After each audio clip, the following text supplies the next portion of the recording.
네, 오늘 밀착 카메라는 지난 주말 큰 산불이 났던 강원도 고성을 다녀왔습니다. 밤사이에 번지던 큰 불길이 동이 튼 뒤에 잡혔는데 그 반나절 동안 주민들은 사투를 벌여야 했습니다. 저희가 만난 주민들은 연례 행사처럼 돼버렸다며 허탈해하면서도 삶의 터전을 지켜나가기 위해서 다시 일어서고 있었습니다. 그 목소리를 연지환 기자가 들어봤습니다. 불은 폭탄이 터진 것처럼 치솟았습니다. 아닌 밤중에 사투가 벌어졌습니다.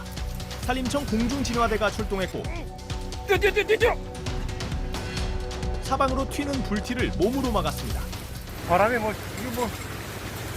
학교 방향다는 거 제어 막 보니까 조용했던 저녁, 지난해 악몽이 되살아났습니다. 불통이 조금 튀면 붙으면 대책이 없어. 금방 끌 수 있고 이런 게 아니에요, 그냥. 불이 난 지 12시간 만인 다음 날 아침 8시 큰 불이 잡혔습니다. 1년 만에 산불이 또다시 발생했습니다. 지난해 축구장 4,000개와 맞먹는 면적이 불에 타버린 이 고성군에서입니다. 현장 바닥은 시꺼멓게 그을려 버렸습니다. 이 나무 밑둥도 전부 다 까맣게 타버렸는데요. 원래는 봄이라서 푸르게 붙어야 있어야 할 이런 나뭇잎들이 전부 불에 타서 말라 비뚤어져 버렸습니다. 현장에서는 강풍이 너무 심해서 진화 작업도 쉽지 않고 이후에 처리 작업도 쉽지 않았다고 합니다. 날이 밝고 헬기가 투입됐습니다. 산불 잔불 진화 작업이 한창인 시간대입니다. 제 뒤로 보이는 이 저수지에서 산불 진화용 헬기가 물을 퍼 올리고 있습니다. 오늘 오전까지 이 산에서 헬기를 이용해서 산불을 전부 진화하는 게 목표입니다. 퍼 나르고 또 뿌립니다. 같은 시각 잔불 정리는 계속됩니다. 소방은 아래서, 산불 진화대는 산속에서 정리합니다.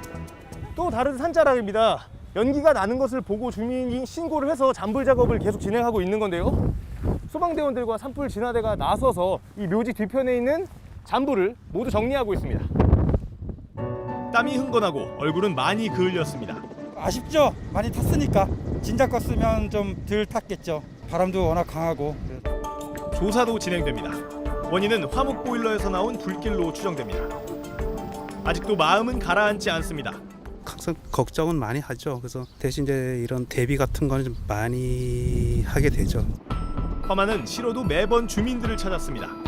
불안하지만 스스로 단단해질 수밖에 없습니다. 모두 돌아간 뒤 피어오르는 연기를 찾아 물을 붓습니다. 바람이 불면 날아가잖아. 그러면 불을 피하지 못한 무덤, 함께 울고 웃던 아내입니다. 살아서도 고생시키지만 죽어서도 고생시키고. 사투의 흔적이 그대로입니다. 이걸로 물 틀어가지고 소방차들만 의존해가지고 끌 수가 없어. 봄만 되면 이게 연례 행사니 어떻게 되면 어떻게 하면 좋겠나? 봄철 산불에 잠 못 드는 일상이 됐지만 나도 밤새기 해가지고 나는 조금 한 서너 시간 잤어. 자고 이제 정신이 드는데 지켜내야 합니다. 작년 산불처럼 이 확산되면 뭐 순식간에 여기 뭐 그래야지 내가 방송하고 전화 빨리 해가지고 삼삼오오 다 몰고 나가라 빨리. 또 올지 모를 불을 대비합니다. 화재보험을 들었지 봤으니까는 이건 뭐 군에서 주는 거니까는 소화기 비치해놓고 한번 내가 당하고 나니까 항상 물 갖다 놓고 용접을 해요. 호수 저기도 갖다 물 갖다 놓고. 일상으로 돌아왔습니다.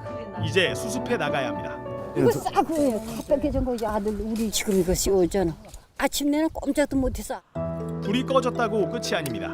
주민들은 터전을 계속 지켜야 합니다. 우리 집도 여기도 살아났고. 이게 딱 하나님이 다 살고 줘야 먹는 거예요. 마음을 쓸어내린 주민들은 다시 강해질 준비를 하고 있습니다. 새까맣게 그을려버린 강원도의 봄날은 올해뿐만은 아닙니다. 언제쯤 온전한 색깔을 볼 수 있을까요? 밀착 카메라 연지환입니다.